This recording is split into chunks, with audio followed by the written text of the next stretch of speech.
Good morning. Today 17 August 2024.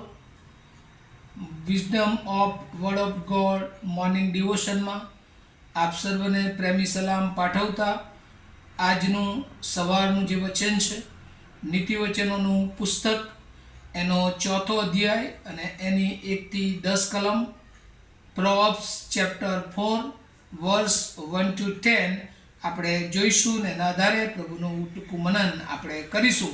અને પ્રભુનું વચન આપણને આ પ્રમાણે કહે છે, દીકરાઓ, બાપની શિખામણ સાંભળો અને બુદ્ધિ મેળવવાને ધ્યાન દો, કેમ કે હું તમને ઉત્તમ બોધ આપું છું. મારા શિક્ષણનો ત્યાગ ન કરો, કેમ કે હું મારા બાપનો માનીતો દીકરો હતો.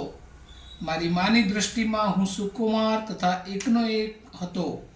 તેણે મને શિક્ષણ દેતા કહ્યું કે તારા અંતઃકરણમાં મારા શબ્દો સંગ્રહી રાખ, મારી આજ્ઞાઓ પાડીને જીવતો રહે. જ્ઞાન મેળવ, બુદ્ધિ સંપાદન કર, ભૂલીશમાં, અને મારા મુખના શબ્દ ભૂલીને આડે માર્ગે વળીશમાં. તેને તું ન તજ, એટલે તે તારું રક્ષણ કરશે. તેના પર પ્રીતિ કર ને તે તને સંભાળશે. જ્ઞાન એ જ મુખ્ય વસ્તુ છે, તેથી તે પ્રાપ્ત કર. તારી સઘળી કમાણી ઉપરાંત બુદ્ધિ પ્રાપ્ત કર. તેનું સન્માન કર અને તે તને ઉચ્ચ પદવીએ ચડાવશે. તું તેને ભેટીશ તો તે તને પ્રતિષ્ઠિત કરશે. તે તારા માથાને શોભાનો શણગાર પહેરાવશે. તે તને તેજસ્વી મુગટ આપશે.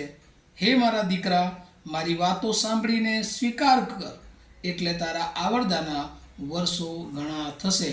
અને આજે સવારે પ્રભુનું વચન જે ખાસ આપણે પ્રોવર્બ્સ ચેપ્ટર 4 1-10 જોઈ રહ્યા છે, અને એમાં ખાસ ફાધર્સ વાઇઝ ઇન્સ્ટ્રક્શન, પિતાની એના બાળકોને માટે જ્ઞાની શિખામણ અથવા તો સલાહ અથવા તો સૂચનો એ આપણે જોઈ રહ્યા છે. અને એમાં ખાસ કરીને માતા પિતા તરીકે પેરેન્ટલ ટીચિંગ ઇન્સ્ટ્રક્શન્સ આપણે જોઈ રહ્યા છે.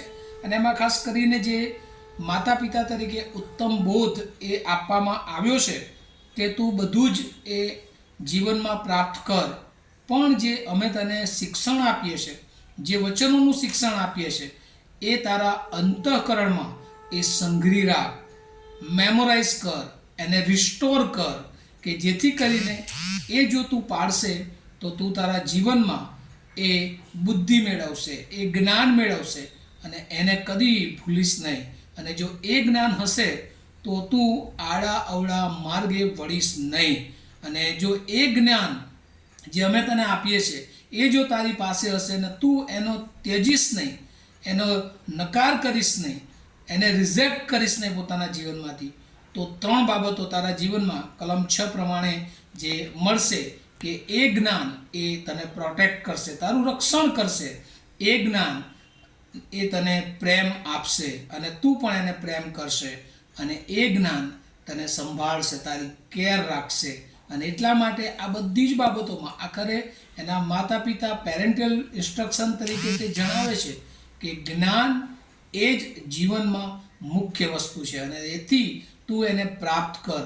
તું સઘળી કમાણી આ પૃથ્વી પર કર, પણ એનાથી જો કોઈ શ્રેષ્ઠ બાબત છે તો એ બુદ્ધિને પ્રાપ્ત કરવી, વિઝડમને પ્રાપ્ત કરવું. અને એટલા માટે બુદ્ધિનું તું સન્માન કર અને એ તને ઉચ્ચ પદવીએ ચડાવશે.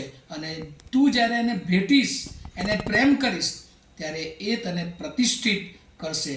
એ તારા માથાને શોભાનો શણગાર પહેરાવશે અને તને તેજસ્વી મુગટ આપશે. અને આ બધી બાબતોનો જ્યારે તું સ્વીકાર કરીશ ત્યારે તારા આયુષ્યના જે વર્ષો છે એમાં પણ જાણે કે વૃદ્ધિ થશે. અને આ કેટલો મોટો આશીર્વાદ કે જે ઈશ્વરે એનું જ્ઞાન, એના વચનોનો જ્યારે આપણે સ્વીકાર કરીએ છીએ અને એના માર્ગમાં ચાલીએ છીએ ત્યારે પ્રભુ આપે છે. અને આજે સવારે પણ આપણે દુનિયાની બધી જ બાબતો કરતાં ઈશ્વરના જ્ઞાનને શ્રેષ્ઠ ગણીએ.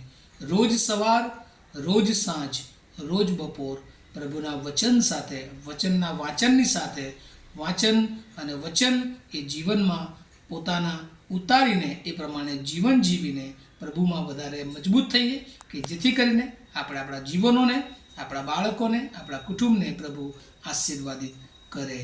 આમીન. પ્રાર્થના કરીએ. અમારા જીવંત અને દયાળુ ઈશ્વર, અમે આભાર માનીએ છીએ આજની આ સવારની તમારી કૃપાને માટે જે વચન તમે અમને આપ્યું છે પ્રભુ, તમારું જ્ઞાન અમે સંગ્રહી રાખીએ, તમારી બુદ્ધિ અમે સંપાદન કરીએ, કે જેથી કરીને પ્રભુ અમે વૃદ્ધિ પામી શકીએ, અમે તમારામાં આશીર્વાદિત થઈ શકીએ અને અમારા જીવનના આયુષ્યના વર્ષો એ પ્રભુ વૃદ્ધિ થાય. આ વચનો સમજવાને શીખવાને માટે તમારી ખાસ કૃપા, તમારા પવિત્ર આત્માની દોરવણી આમ સર્વ પર રાખો, એવી અમારી પ્રાર્થના ઈસુ પ્રભુના નામમાં સાંભળો અને તેનો સ્વીકાર કરો. આમીન. Have a nice day to all of you. Thank you.